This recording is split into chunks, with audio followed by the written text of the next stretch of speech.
Hi folks, it's Rob from the Space Monkey X Audio Workshop. For a few years, I wrote, produced, and hosted a podcast called When You Hear This Sound, a show about the weird and wonderful world of read-along record books and storybook vinyl. As my life got more and more hectic, the episodes became fewer and farther between, until finally I stopped production in April of 2016. I've decided to include these old episodes as part of the Space Monkey X Audio Workshop, not only because I'm pretty proud of them, but because I would like to occasionally put out new When You Hear This Sound episodes under the Audio Workshop banner. I still have well over 100 read-along record books in my collection, and there are a few whose story behind the story would be well worth telling. As you listen to these old episodes, please note that the show notes will not be as extensive as they originally were. The websites where the podcast was hosted are long gone, as are the original show notes. So if you want to know more about something I mentioned in the episode, check the Audio Workshop's website, spacemonkeyx.net, but you may need to do a little Googling on your own. However, if there is a book included with the record, you will be able to find scans of it at the website. So please enjoy this archived episode of When You Hear This Sound, and be sure to look for new ventures into vinyl here at the Space Monkey X Audio Workshop in the future. Hello, boys and girls. I'm your Peter Pan storyteller. This is the story of The Last Starfighter. This is the story of Gremlins. This is the story of Tron. This is the story of Raiders of the Lost Ark. This is the story of The Empire Strikes Back. You can read along with me in your book. You can follow the story along with me. Every time you hear this sound, Turn the pages when you hear this sound. You will know it is time to turn the page when you hear the computer sound like this.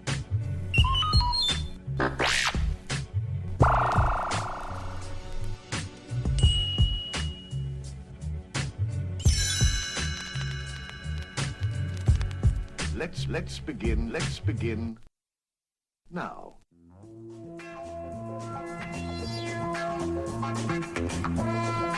Hi folks, this is Rob Lamley, and welcome to the latest episode of When You Hear This Sound, a podcast dedicated to read-along record books and storybook vinyl.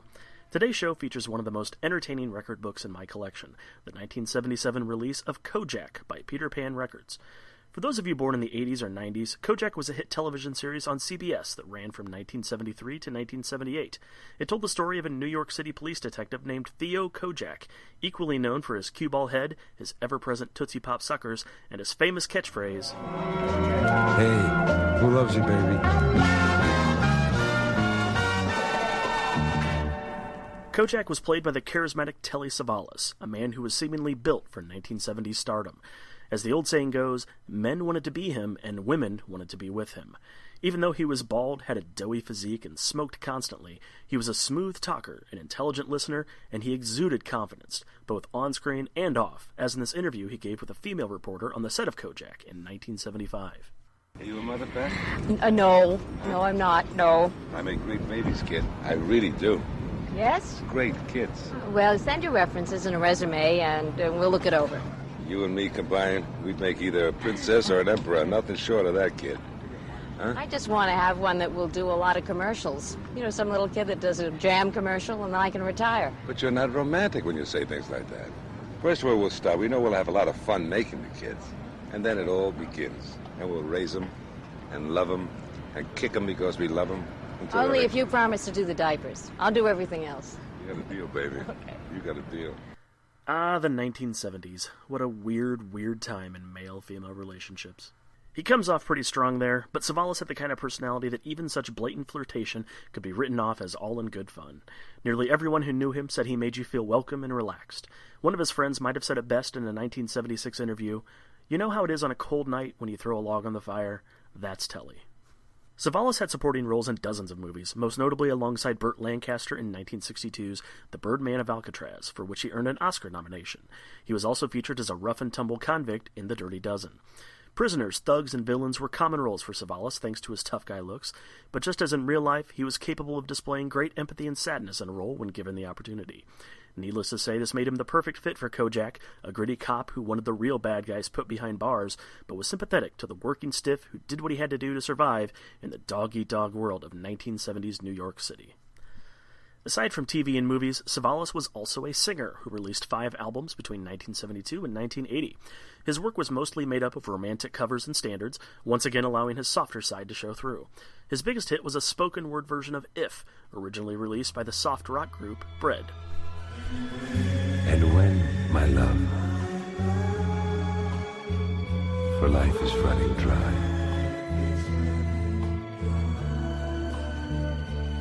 you come and pour yourself on me.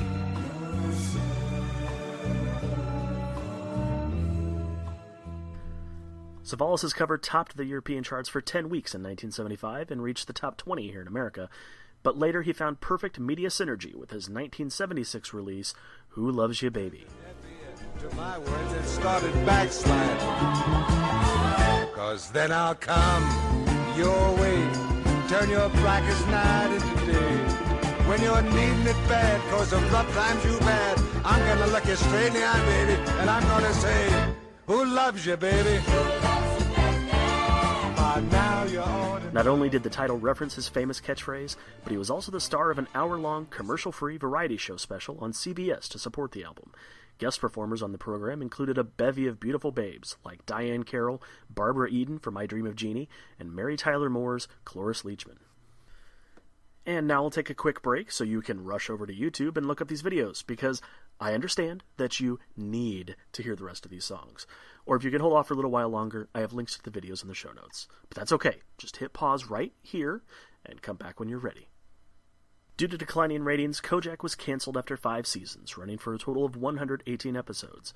During that time, Savalas had been nominated twice for an Emmy, winning once, and 3 Golden Globes, with 2 consecutive wins in 1975 and 76.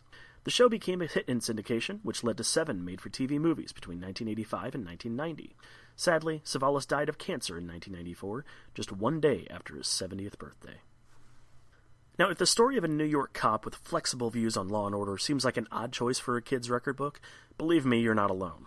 I don't know if Peter Pan Records was simply trying to capitalize on the popularity of the show, or if they were trying to reach a more mature market with this album, but either way, this isn't your typical superhero tale where everyone makes it out unscathed. In fact, each story starts with a murder, which leads to even more death being played out on the grooves of the 12-inch LP. As you'll soon hear, there are a few voice actors who could have probably dialed it back a little bit, but the star of the show is spot on as Kojak. So much so, I'm not entirely convinced that it isn't Savalas himself in the role. Sadly, the voice actors on record books were very rarely ever credited, so there's no way to be certain without verification from someone in the production. I tried reaching out to Nicholas Savalas, Telly's son, who runs the website Savalas.tv, to see if he could verify his father's involvement, but I never heard back from him. Maybe it's a mystery only Kojak can solve. Whatever the case, the actor's nonchalant delivery and rough, gravelly voice elevates this album from a fun little oddity to a genuinely good piece of entertainment from days gone by. Similar to The Man from Krypton, the Superman origin story in our very first episode, these Kojak dramas were originally released on a non-record book album, also from Peter Pan. The cover of that one features a rather unflattering drawing of Savalas, but the LP does contain 2 additional Kojak stories, so it's worth picking up if you dig today's episode. However, when the art in the record book is this fabulously 1970s, why on earth would you want this album without the comic? The clothes are all wide lapels and bell-bottoms, the hair is feathered and full, and the porn stashes flow freely. I've included a PDF of the book in the show notes, so check them out at bubblepipe.net or at tophatsasquatch.com. Be sure to look for my personal favorite, the Charles Bronson look-alike as a helmet-haired, knife-wielding thug. But enough with the history lesson already, let's get to the record. We'll start off with a story called 5-Star Final and end with A Question of Honor, brought to you in all their full 1970s glory because, hey, who loves you, baby?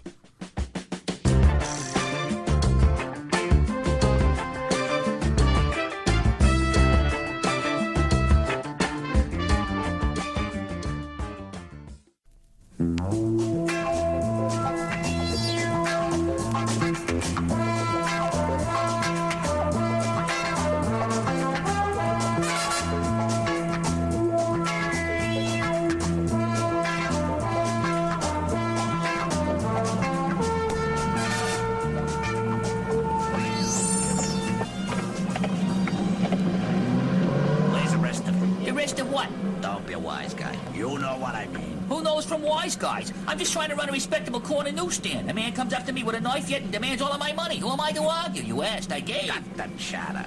How does the cold blade feel against your throat, old man? Thanks, but I already shaved today. Where's the money? I gave it to you. Please, I don't have any more money. I want the bank, Squirt. The policy receipts. Please, mister, I don't have nothing like that. Last chance, Squirt. In the bottom pile, under the magazines. That's more like it. Put it in your case. The boss ain't gonna like this. That's your problem. This is all of it. Thanks, Squirt. And now, because I'm such a nice guy, I'll save you the trouble of telling your boss. What? How? You won't be able to tell anybody. No, please, mister. It'll be on my head. I'll take your bet. Sorry, pal. Believe me, it's for the best. No, stay back, please. Ah!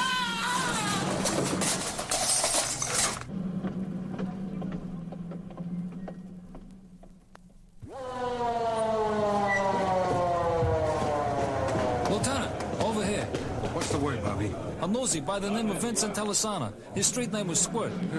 And what did he do to earn a place in heaven? It looks like a textbook holdup. His stand is in a shambles. Guy must have ransacked it looking for more cash. Or dirty books. This is what, the 5th newsstand hit in 2 weeks? Yeah, but this is the first time anyone bought it. What's the preliminary report on this guy? The assistant ME says he can't be sure, but so far all he can find is a single stab wound in the chest. Is that all? Doc says only one wound. Okay, you finish up here. I'll meet you back at the station. Where are you going? To buy a newspaper. Meanwhile, in another part of town. Come in. Hi, Mr. Muldoon. What have you got for me, Arnie? Oh, big one, Mr. Muldoon. I knocked over that guy on 23rd Street. Squirt Telisana? Yeah, he the one. Well, don't keep me in suspense. The works. Hey, Arnie, you hit the jackpot. There must be a whole day's worth of action here. I thought you would be pleased, Mr. Muldoon. This is great. How did you crack 'em? It wasn't easy. What do you mean? I thought these little corner newsies were like pushing over baby carriages. Well, this guy was holding the bank, so I had to apply some pressure. How much pressure, Arnie? Look, Mr. Muldoon, you're not mixed up in that end of it. What does it matter? That's my overhead. Doesn't cost you anything. We're not in the regular kind of business, Arnie. Whatever you do, I'm responsible for. Accomplices, Arnie. Before the fact, after the fact. You name it, they got a law. There's nothing I can't handle. How much pressure, Arnie? The limit. Arnie. I don't know what I'm going to do with you. I can square it, Mr. Muldoon, honest. Sure you can, Arnie. I just got a little upset. You're a good man. I couldn't afford to lose you. That's good to know. Listen, I treat my people right. Get lost for a couple of days. Here, take this. But it's $1,000.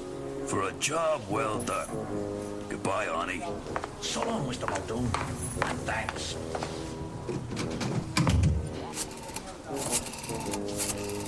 This is Mr. Muldoon. Arnie Wexler has just left my office.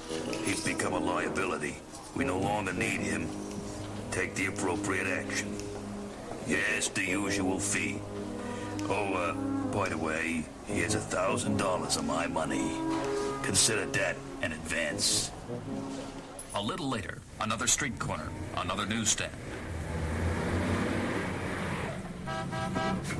Hey, Kojak, what's new? Want the evening edition? Oh, yeah, Maxie. The one with the latest stock prices. I'm a big investor. I never thought you were one for sucker bets, Kojak. What other kind are there, Maxie? Search me. Uh-huh. My kingdom for probable cause. You hear about Squirt? Hey, the news travels fast. It's my business. I sell it. I see it happen. So what happened to Squirt Telisana?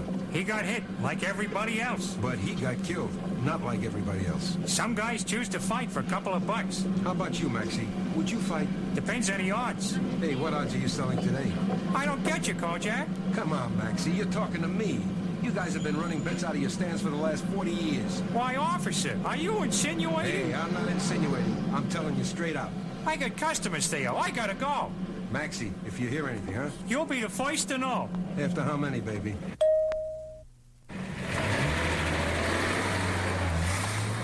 Central to car 763K. This is car 763. Beat 1034 on frequency 2. Switching to frequency 2. This is 763 to 1034. Lieutenant, this is Crocker. What is it, Bobby? We got another body. Where? 457 Aesop Street. On my way, 763K.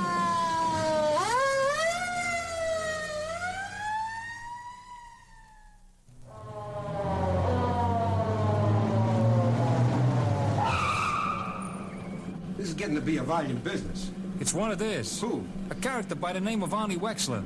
Arnie Wexler. Arnie Wexler. The hired muscle behind Nate Muldoon. Hey, this may prove to be enlightening. Got something else for you, Lieutenant. Yeah, well? We found this on Wexler. Oh, thank you, Dr. Watson. Oh, my. What have we here? A 6-inch stiletto. Didn't anyone inform this late gentleman that such weapons are illegal in our fair, fun city? Open it up, Lieutenant. Oh, you're full of surprises tonight, Crocker. Well, look at this. Bloodstains. You think he could be the guy who knocked off Squirt Telasana? Do we have any other candidates? Get this knife down to the medical examiner's office on the double. Have him tighten cross-match the blood on this blade with Telasana's. Anything else? Yeah, have Stavros pull the package on Nate Muldoon. Welcome back to the office, Lieutenant. Coffee? Did you make it, Stavros? No. Cream and 2 sugars. Have you got Muldoon's file? On your desk. Come into my parlor, detective. Yes, sir. Look at the kisser on this guy. Nathan Muldoon, age 56. Oh, here we go. Policy, numbers, bookmaking. What do you think, Lieutenant? Listen carefully, most devoted servant. These newsies have been running a decent bookmaking scam for years.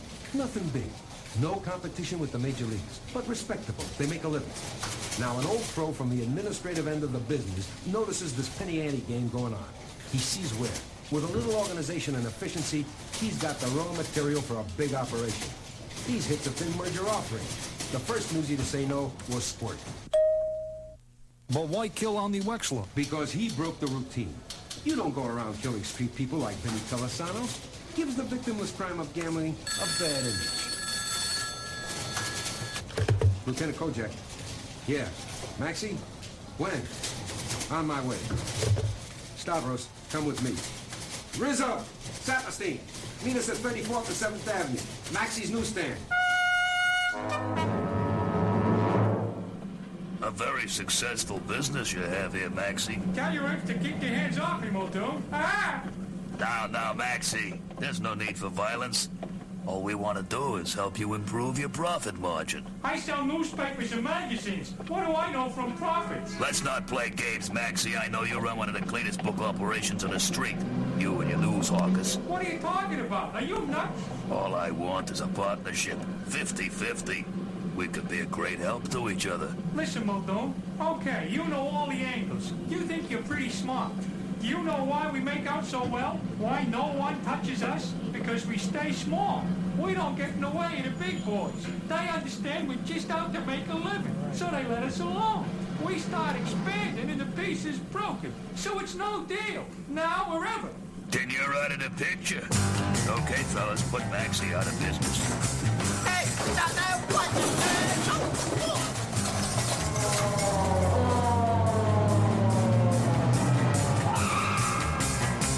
Hold it, Muldoon. Police. Keep back, or this nosie's had it. Who are you trying to kid, Muldoon? You're not going anyplace, with or without Maxie. I'm warning you. No, I'm warning you. I know what you've been up to on the street. I know your boy Wexler killed Squirt. I also know you had Arnie Wexler killed. You're bluffing. You don't know anything. Whose word are they going to take, Muldoon? I've got you and your strong arms in the middle of an assault rap right now. And with the other 2 hits, hey, you're bought and paid for. Who says? Listen, stupid. You try to interfere in a big league game. You think they're going to let you get away with that? The only place you can live is in jail. Let him go. Saperstein, Rizzo, cuff those monkeys. All right, you guys, open. Well, Maxie, you saved the business. Thanks for getting here. I called as soon as I saw them coming. I don't know what I would have done without you, Kojak. Hey, who loves you, baby?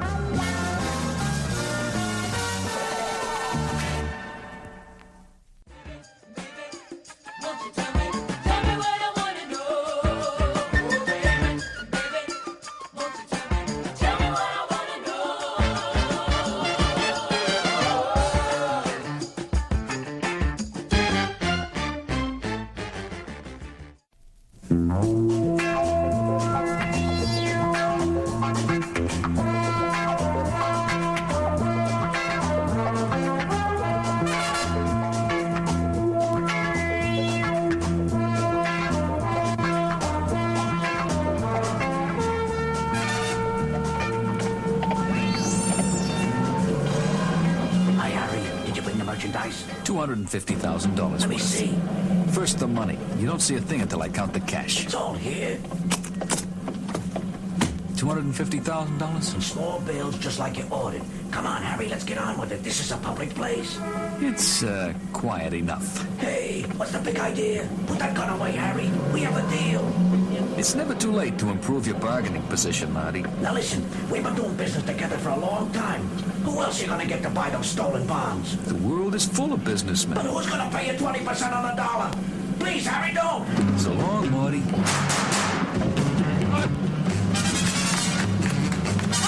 Police officer. Where did she come from? Call her, I'll shoot. Cornered by a lady cop. Freeze, mister. You won't take me! Harry, please.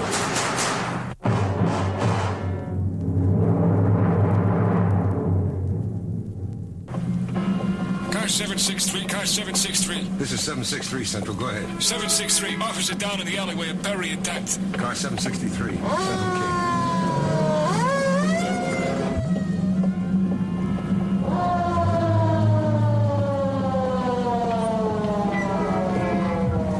Hello, Lieutenant. It's a nasty one.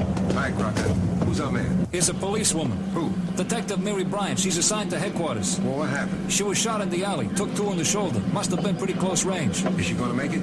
It's touch and go, Lieutenant. The patrol officers didn't bother to wait for an ambulance. They drove her in right away. I'm waiting for a report from the hospital. I suppose this is all related to our dead friend on the sidewalk. It seems that way.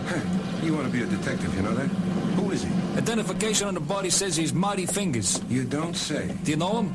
He's the money man for the stocks and bonds racket. I've been trying to lay my hands on him for years. Looks like someone else found him first. And I think I know who. I want you and Saperstein to locate, only locate, a second-story man by the name of Harry Creeksfield. He and Marty were pals. Tell Stavros to check all reports of stolen bonds, treasury notes, the whole McGilla over the past 2 months. Oh, and pull Mary Bryant's package from personnel. Right, Lieutenant. I'll be at the hospital.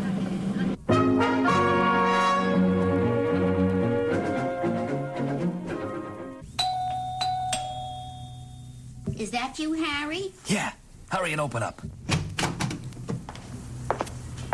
Oh, Harry, I was so worried about you. Are you okay? Sitting on top of the world, honey. The next plane to Rio is going to have the both of us in first class. Oh, Harry. Are we really going this time? Nothing else to do? No loose ends? All wrapped up. Come here. Nice kiss. What's this? What? In your pocket, that bulge. Stay out of my pockets. Harry, it feels like a gun. It's a water pistol. No, I can feel it's metal. Harry, let me see it. It's none of your business, Jane. It is real.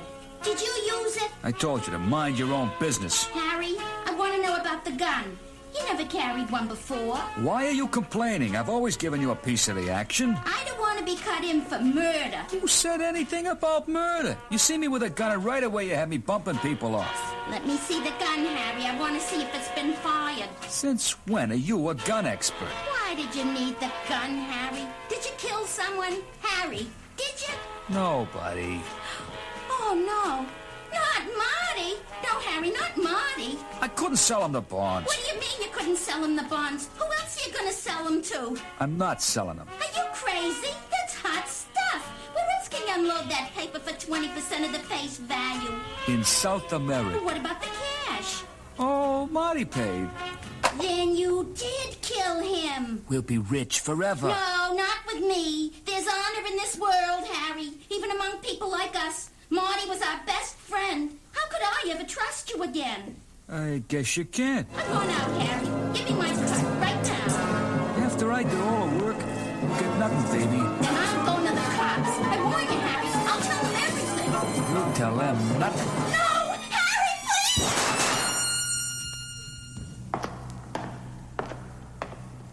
Dr. Crowley to emergency. Dr. Robinson, call extension 49.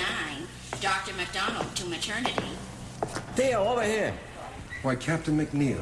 Out making your rounds? I hate these hospitals. I hate having to wait for status reports on wounded officers. What's the word? It's not as serious as they first thought. She took one to the shoulder and the other creased her arm. Theo, what in the world was she doing in that alley? I don't know, Frank. As a matter of fact, there's a lot I don't know about this shooting that bothers me. Like what, for instance? Like a dead Marty Fingers, for one, Frank. These guys are the peaceful end of the business. They never carry guns. These are the white-collar boys. You know, everything clean as a whistle. Maybe he got knocked off by a mugger. No way, Frank. What makes you so sure? She does. Mary Bryant? Yeah. What could she have to do with this? She's a cop, Frank. She was in the right place at the wrong time. Now, she must have seen the first shooting and then gone after the gunman. I don't follow any of this, Theo. Don't you see? She had the payoff staked out from the very beginning, alone. And that's the first violation of department regulations. Second, she corners a man with a gun, has him in her sights, and he manages to squeeze off 2 shots at us. What's so unusual about that, Theo? It happens. Lieutenant Kojak, come to the phone. Lieutenant Kojak, please come to the phone. It's over there at the nurse's station.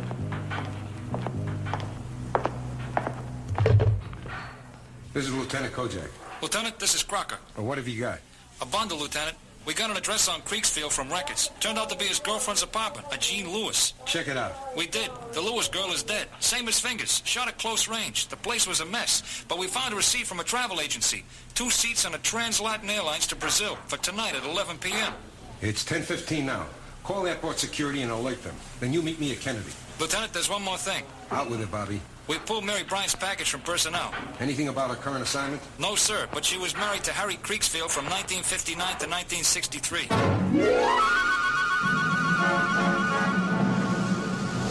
Car 763 to Central. This is Central. Go ahead, 763. This is Central. Go ahead, 763. This is 763 en route to Kennedy Airport. The Trans-Latin Terminal. Alert their security people to stop Harry Creeksfield. Act with caution. He's armed and dangerous. We'll alert Kennedy security. Car 763K.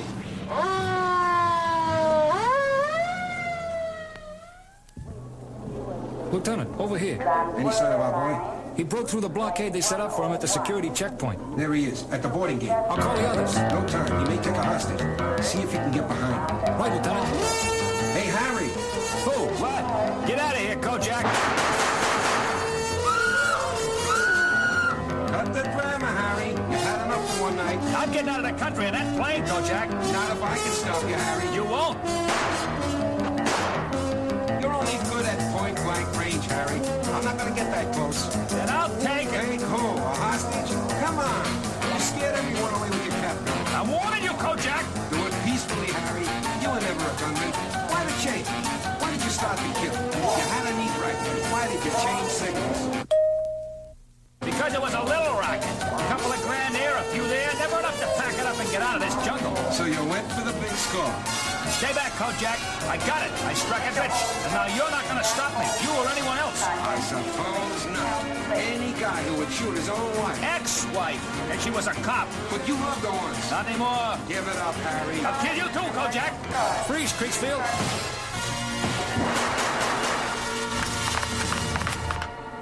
He's dead. I'm sorry, Lieutenant. I had no choice. You did right, kid. Any guy who shoots his wife, his girlfriend, and his best friend doesn't have much to live for.